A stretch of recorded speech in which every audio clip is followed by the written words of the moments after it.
Welcome to an empowering and transformative season of Yoga Corner Chats. Join me, Shelby Phoenix, your host and guide, as we embark on a journey of inspiration, growth, and self-discovery.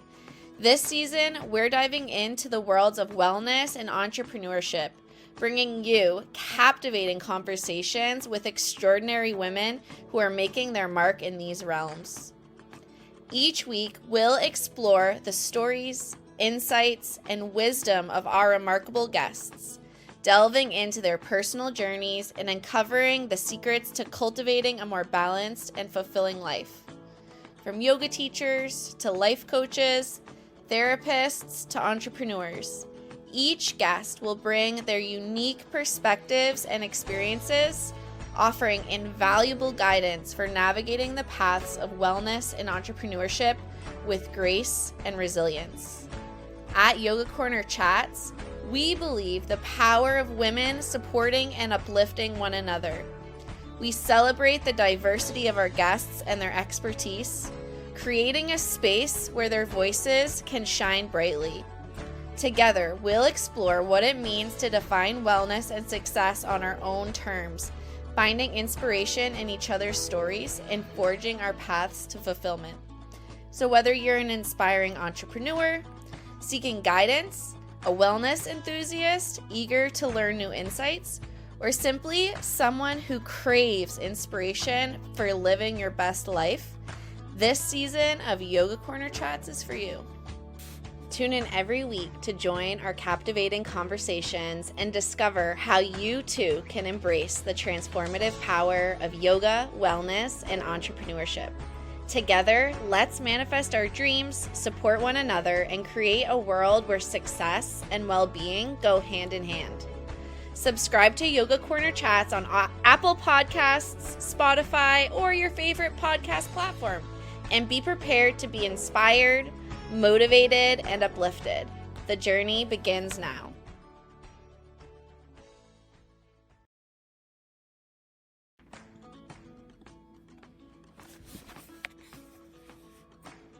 Welcome back to Yoga Corner Chats. In today's special episode, we have a powerful conversation that delves into the realms of mental health, sobriety, yoga, and entrepreneurship. Our guest today is none other than Alex McRobert, also known as Sober Yoga Girl, a remarkable sober coach and yoga teacher.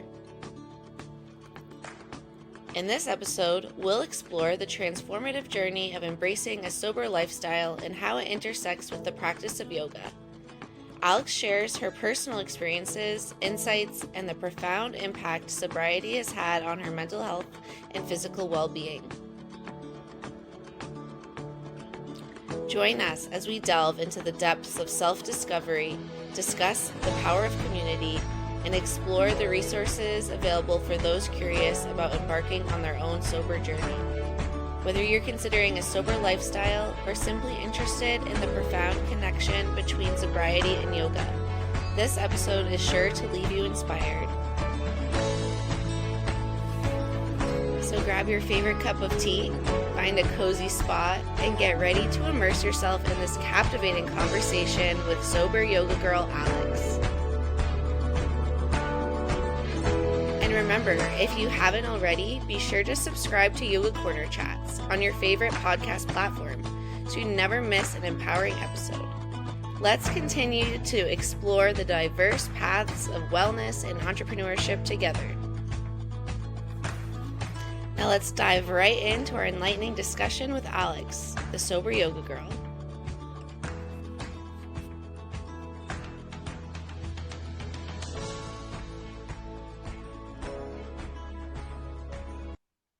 All right, well, I like to start my interviews by having, by taking a few deep breaths together to get grounded. Is that okay with you? Love it. That sounds great. All right. So wherever you are, if you're sitting down, settle into your seat. If it feels safe to close your eyes, I invite you to do that, or take a soft gaze. Push all the air out of your lungs with your belly. And begin to inhale through your nose. Feel your belly rise. Feel your rib cage expand. Fill your lungs with air. And then empty everything out. Another full breath, just like that. Belly, rib cage, lungs, and then empty. One last full deep inhale. And then let it go. And when you feel ready to open your eyes and come back into this space. Awesome. That was lovely. So nice. Thank you. I love to do that because I get super nervous doing live. So I figure, why not take a few deep breaths? Yeah, I thought we would start by having you introduce yourself and your business. Yeah, absolutely. So, sorry, there's a big truck going by. I hope you guys can't hear that. So my name is Alex, and I host a podcast called Sober Yoga Girl. And basically what I do, I run an online community called the Mindful Life Practice, and I help sober curious women take a break from drinking, and if they choose to stay sober long term, using our yoga practice, meditation, journaling, community connection. And we just launched a full year Sober Girls Yoga program this morning, which is really exciting. So I do that. I run yoga teacher trainings. I do yoga retreats around the world. And just run this amazing sober mindfulness community. So that's what I do. And then I also host the Sober Yoga Girl podcast. Your podcast, when I was, trying to get sober for the last time, I found your podcast and I was so grateful to find it because I see like you as a mirror almost, because I didn't know that before you were a teacher, and I'm also a former teacher, and then you started your own business and you've been on this huge journey. So being able to see you do that really showed me that I could do that, because I don't have a lot of sober people in my life. So finding your community has been like my support system. Thank you so much. Oh, you're welcome. I'm so glad it had such an impact. I'm wondering, why do you think it's so important to create a community for sober people? And also your community is specifically for women. So if you could share a little bit about why that is. Yeah, absolutely. So I quit drinking in 2019. And at that point in time, I thought that like AA was the only way. I didn't know that there were other options or other opportunities out there. And I ended up finding out about a program that was a little bit male oriented. It was kind of like, quit drinking, change your habits, run a marathon. Everyone was running marathons, and it worked for me. Being part of that community, connecting on Facebook, that all worked for me. But what I was really needing was like a kind of like a spiritual hub for meditation, for connection, for doing the inner work, for diving deep. And there was just nothing like that out there.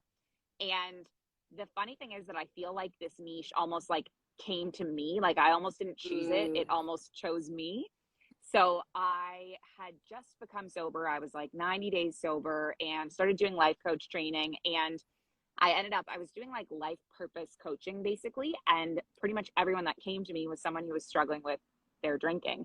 And it's so funny how you end up helping people that are like a few months or a few years behind where you are. And so I started running the community, started Sober Girls Yoga. It just like massively resonated with people. And I feel particularly with what's happening in the world right now, especially in the United States, but everywhere in the world, there seems to be a huge issue with like women's rights right now. And we really need to come together as women. We need to have safe spaces for women to share, to talk about what's going on.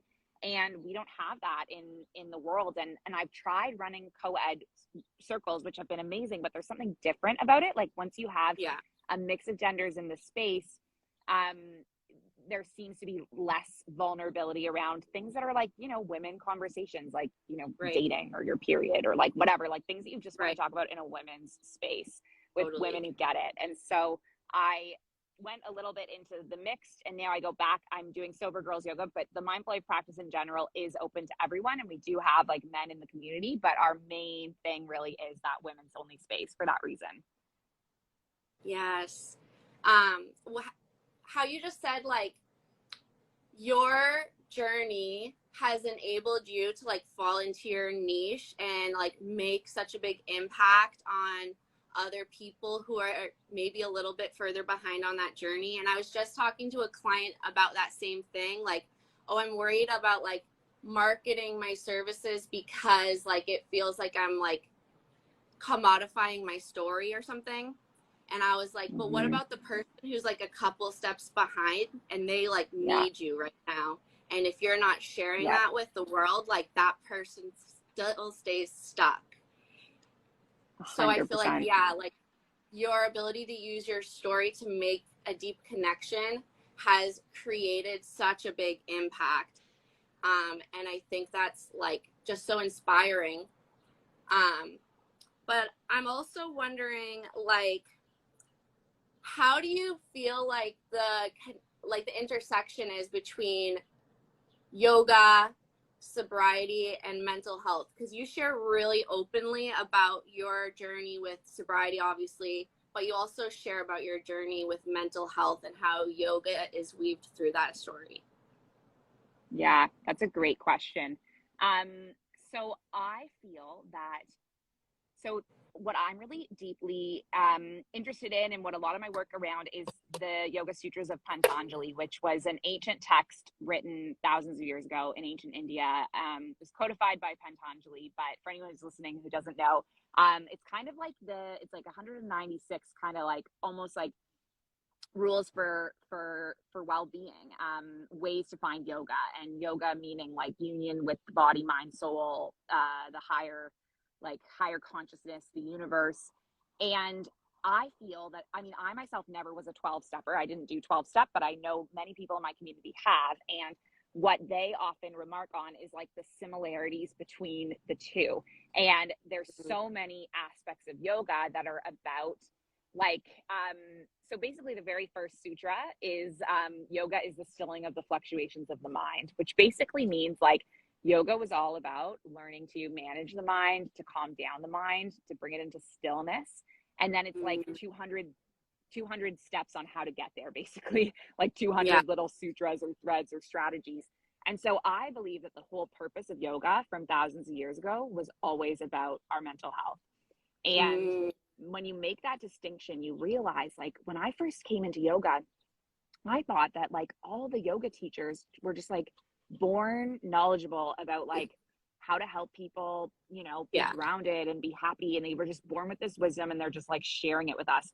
But the reality is that most people that are like really passionate about teaching yoga and giving yoga to other people in their communities, most people end up there because yoga has had this profound impact on the way that they move through the world, whether it's anxiety, depression, stress.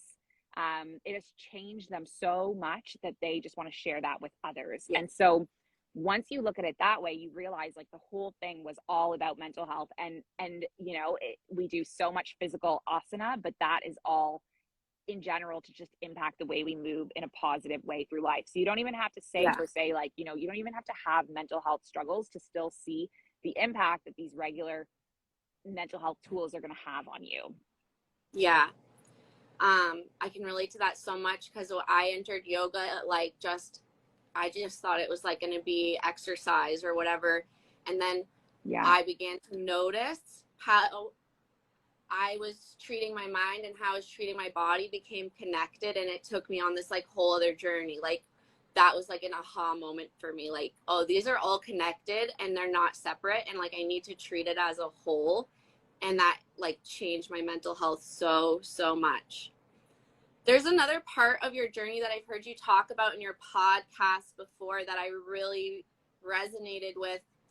And it's this idea that you don't need to have had something like totally tragic happen in your life to come to sobriety, or some like like you got arrested or you like seriously injured your, you know, whatever. Like you don't have to be like the stereotypical picture of an alcoholic to like come to healing and sobriety. So I'm wondering if you could just talk about that a little bit. Yeah, totally. So I feel like there is this belief that like you need to be like, you need to hit rock bottom in order to quit drinking. And there's this concept that people are always saying like, oh, I want to quit drinking. And then people say, oh, you're not that bad. Or, oh, you know, you can just like have one or whatever.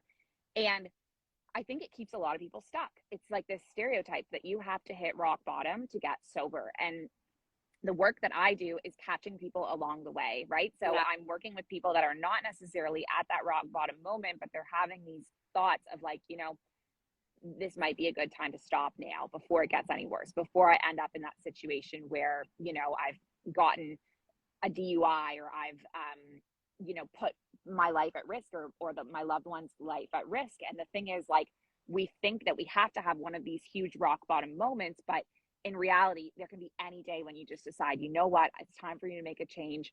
And it doesn't have to be like New Year's, or it doesn't have to be like anything special, sober October. It can just be the day when you're just like sick and tired of, you know, your own, sick and tired of being sick and tired, I guess. And you're just ready.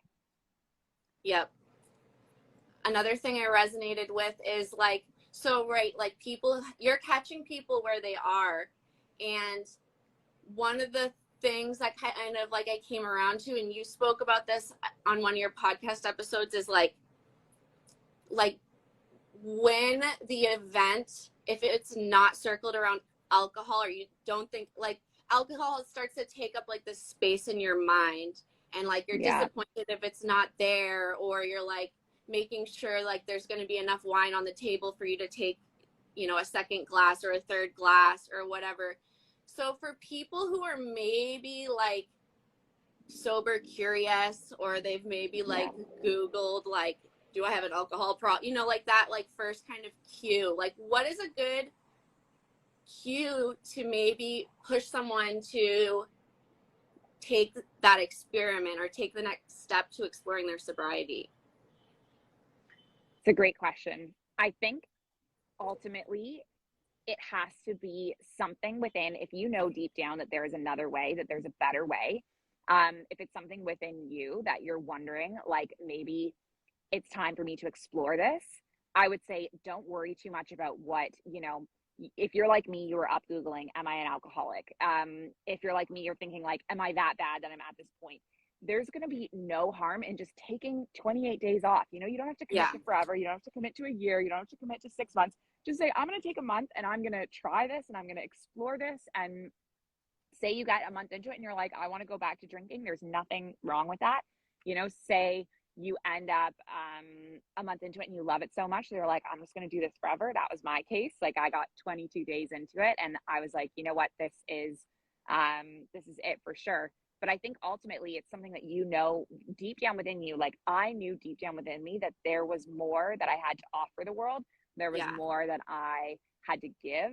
There was a greater purpose that I was put on this planet beyond getting drunk every single Friday, getting drunk every weekend, you know, and I would never find that if I just stayed on the hamster wheel that I was on of like teach every day, party every night. Like I would have never ended up where I am now. And so I would say to anyone, if you have all it needs to be is just a small voice within you that there's like more to life than this. That is your cue. Yeah. And I so agree with that. Like when I started with like a sober January or whatever they call it. And I was like, I'm not quitting drinking. Like I'm just like taking some time off, like doing a cleanse or whatever. And I'm just going to notice like how I feel.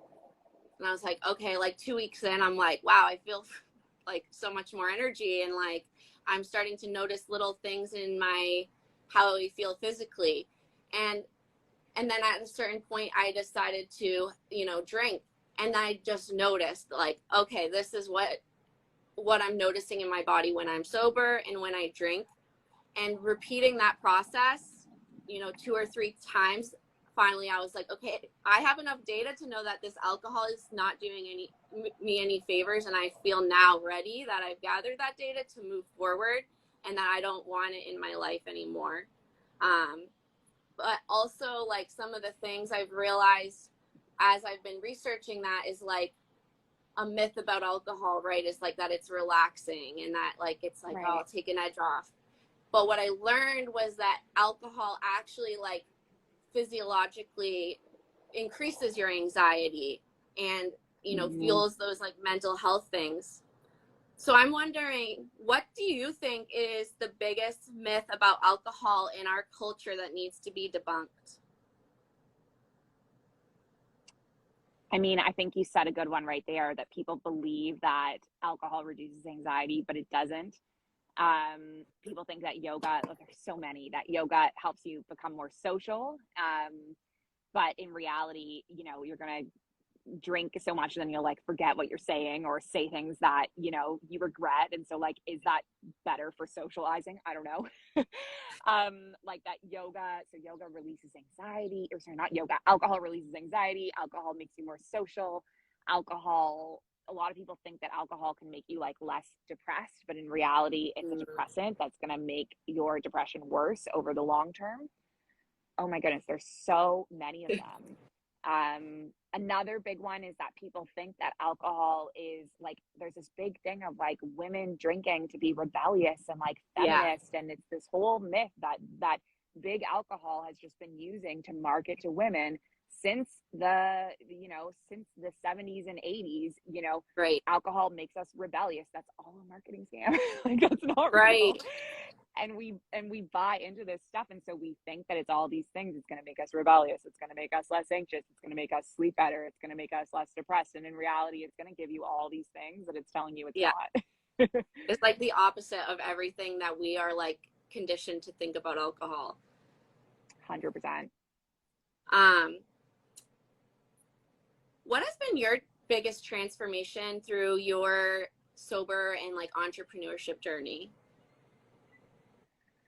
That's a great question. I think my biggest transformation has been letting go and just trusting that everything is going to come to me and everything's going to work out the way that it's meant to. And it's a constant thing. I feel like the universe just keeps throwing me these curveballs to test to see if I've like actually gotten it. Because I think that's like the scariest thing for a lot of people is quitting their secure, stable job and jumping out off the deep end into that instability. And that is what kept me stuck in teaching for so long, is I was like, how is this going to work? I don't think I'm going to like make enough money.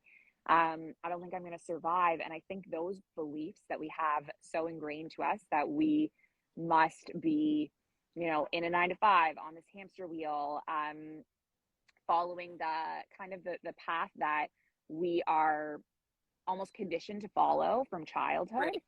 And I think that's the biggest thing that a lot of people have to overcome, is like taking that risk. And what I would say to people, if they are curious about like following their dreams, doing an entrepreneurship, like jumping out of their comfort zone, is just accepting the fact that like there will always be a fallback. And that was what Mia had to realize, is like, I was a teacher. There will always be teaching jobs around the world. Always, always, always. And I have to keep reminding myself that, like, when I was leaving my job for good, it's like, there's always going to be an opportunity to go back. Say this fails, I can always go back, but I'm never going to know what happened if I don't try. And I think letting go of that control has been my biggest learning. Yes. When I was taking that jump from like going from teaching to going into that uncertainty, I feel like I had a jolt of like COVID like hit me over the head. Like it was like nothing is like sure. Like just because you have this stable job doesn't mean that you have a stable job. Like anything could a global pandemic could happen, and now you're like, so it made me feel a lot more confident about like taking that big risk. And you said you started your business in 2019, right? Yeah. I'm wondering, like, because you started your business like right before COVID, did it scare you a bit, or like how did that affect your journey to have that like that big event happen in the beginning of your business? Well, you know what? It actually, COVID, it was a terrible and tough and like challenging situation for everyone, but it was actually really beneficial for me and my business. And the reason why is because I started the business in December of 2019, and I was actually getting nowhere with it.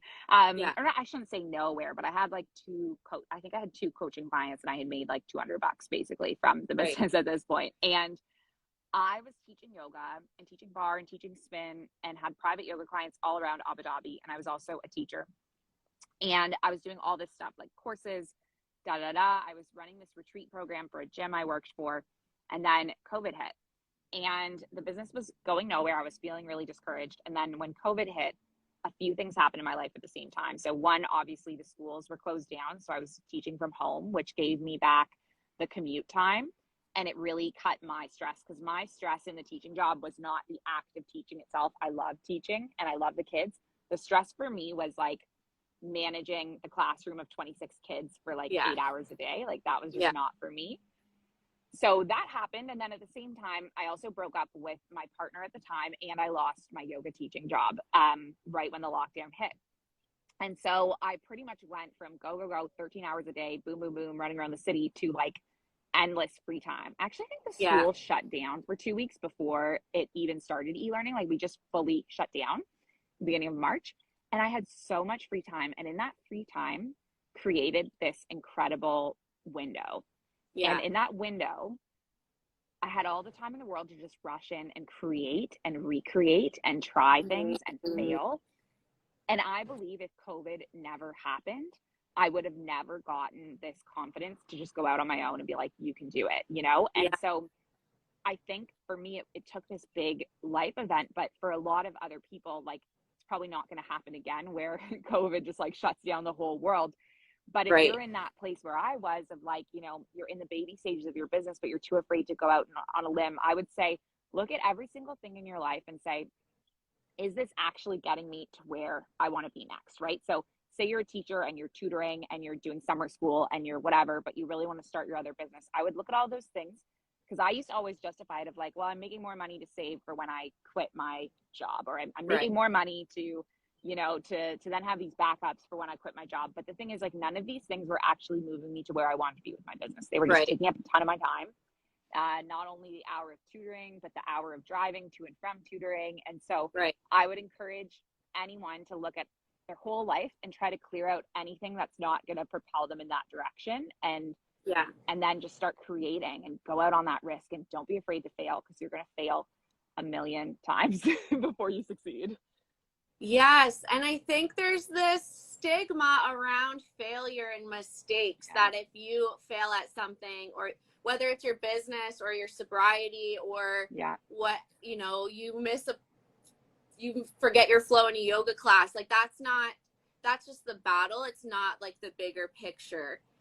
Right. So I'm wondering, like, in those moments, those days where like you either are like feeling maybe the urge to drink, or you're feeling really unconfident in your whatever, you're like those days that are hard where you really need to refocus to move forward. How do you get through those moments?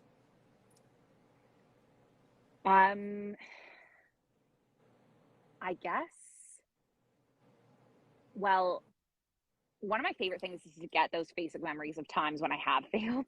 I see basic memories of times when I have tried things that have failed. Like the other day I saw, like, when I was trying to run a kids yoga camp, I put a ton of money into marketing this like Zoom yoga camp, completely failed. And what I learned from that experience is like that that's not my niche, is like running kids yoga camps basically.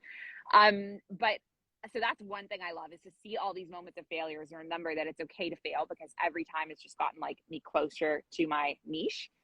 But in my daily practice, I think taking time for myself to do all of these things that are going to be for my well-being, and even things like me being a student of yoga myself. So I would encourage anyone that's like a yoga teacher working in this like creation phase of their company to make sure that they're getting out there and going to yoga classes themselves, because when you take that time to just like sit still, that's always when I get these big downloads and these big ideas, is through me doing my own practice. And so I would encourage someone to just be like committed to all of these practices, and then also even keeping like, I don't know, a record of like those times when you've failed, and it just shows you like how much resilience you've built up and how far you've gone to get to where you are today. Yeah.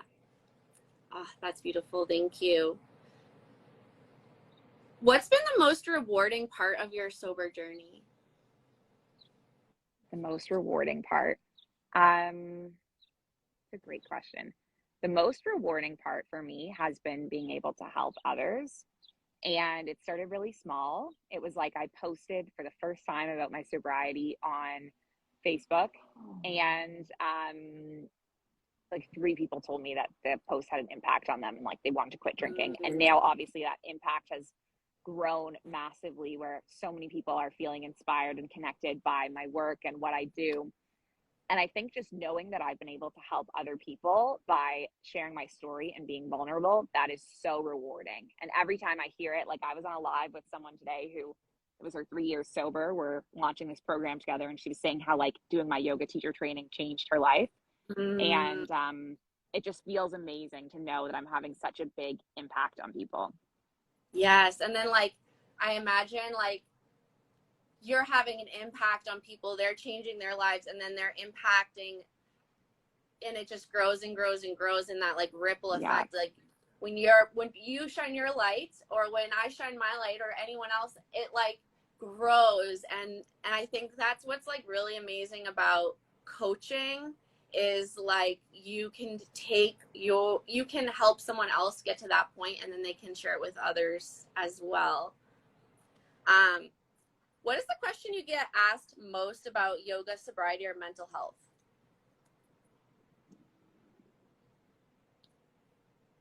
It's a great question.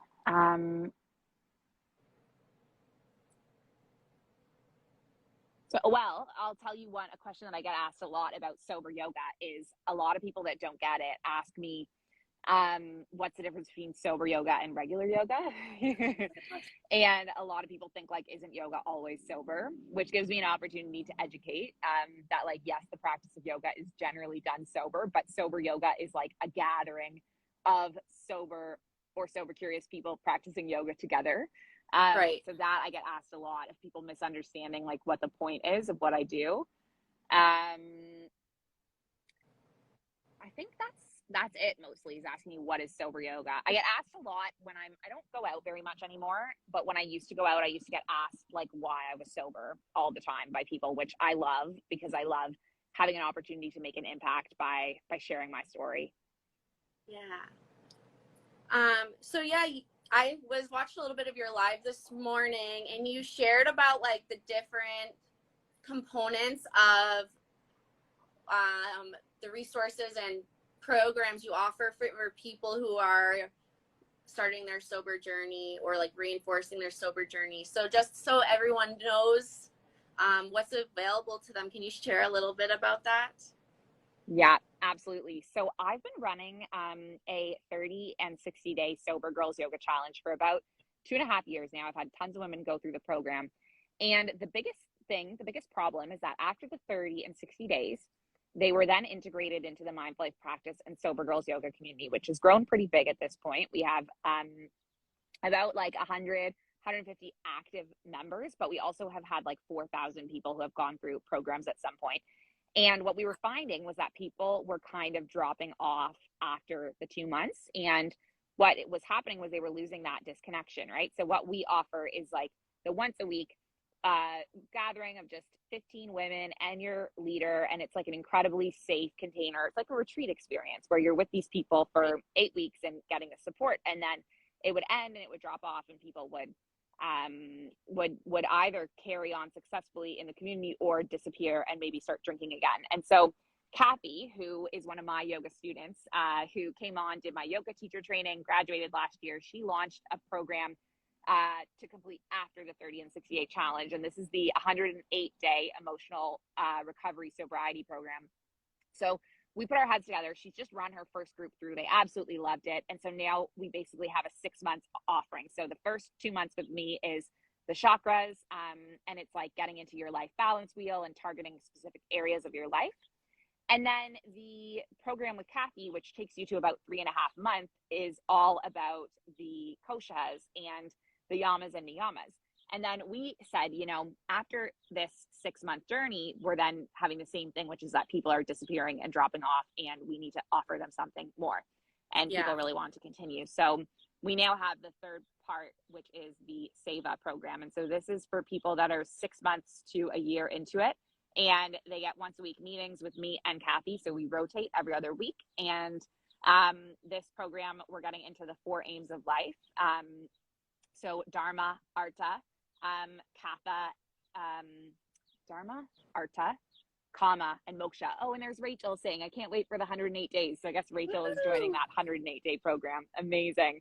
So basically, it's like it's a full year sobriety program. And in the Save Up program, people have an opportunity to give back. So they can then do some volunteering with the community. So they can mentor someone in the early days. They can be an assistant facilitator. They can do some volunteering because there's always different roles that people can play.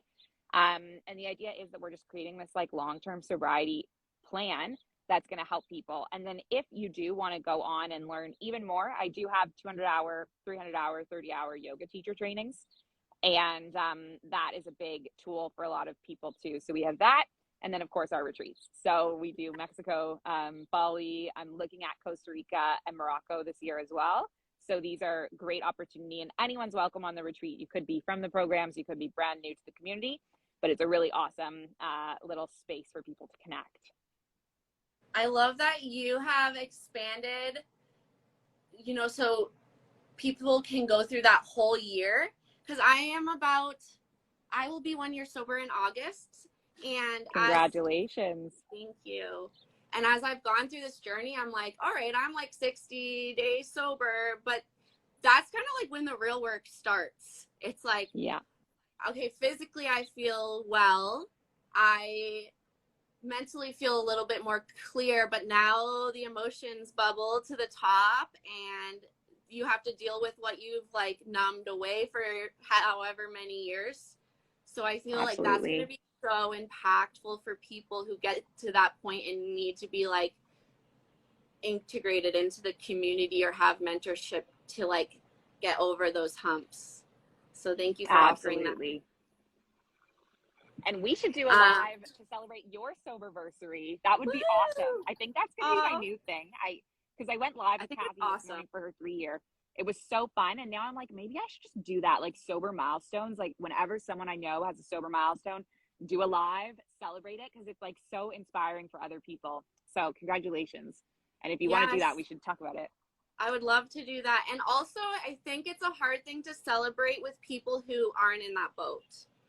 Right? Yes, like if you 100%. don't have other people who are sober around you, they're like, okay, what, like, I don't get it. So having someone who's in that boat with you, who's like, yes, so amazing. Like I've been there. That is like very affirming, I think.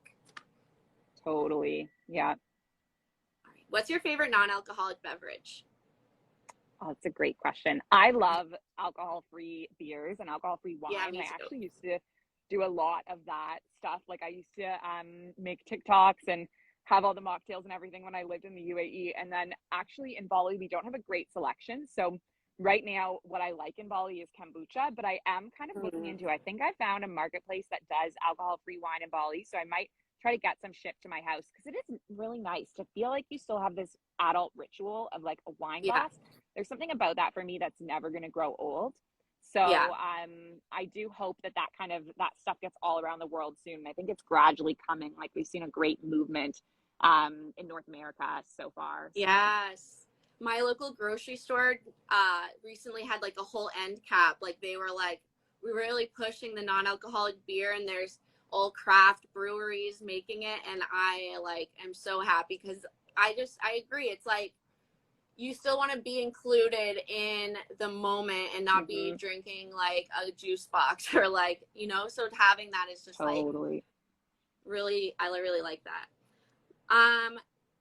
Is there anything else you would like to share or anything else you're offering that you want people to know about, and how can people find you? Yeah, I think that's about it with the full year program, the retreats, the yoga teacher trainings. And if anyone's interested in any of these things, shoot me a DM at Alex McRob's or Sober Yoga Girl podcast or the Mindful Life Practice. We do have a Facebook group, Sober Girls Yoga, where we have a pretty awesome community there. So hop on there and yeah, just connect. And I'm happy to hop on a call with anyone, a coffee, if anyone wants to learn more about what I do or see if we're a good fit. I just love connecting with other people in the sober world. So I want to send you so much gratitude, Alex, for just doing what you're doing, spreading the word about sobriety, and for sharing this time with me. I really appreciate it. thank you so much for having me, Shelby. It was so amazing to finally meet you and connect, and you're doing incredible things in the yoga world as well. So that's amazing. Thank you. Enjoy your lunch. Thank you. Have a great day. Bye, love. Bye. Do you want to keep in touch between podcast episodes? If you want love notes from me, where I share all the ups and downs, tips and tricks, sad times, good times, successes, and failures of coaching, yoga entrepreneurship, and life sent directly to your inbox, you are going to want to get on my email list. Sign up to receive my free visualization ebook. This ebook is designed to be like a self-guided retreat to guide you through the journey of envisioning your future and making your dreams come true. Click the link in the show notes to subscribe to my mailing list, and a link to the PDF will be sent straight to your inbox. Have an amazing day. Chat soon.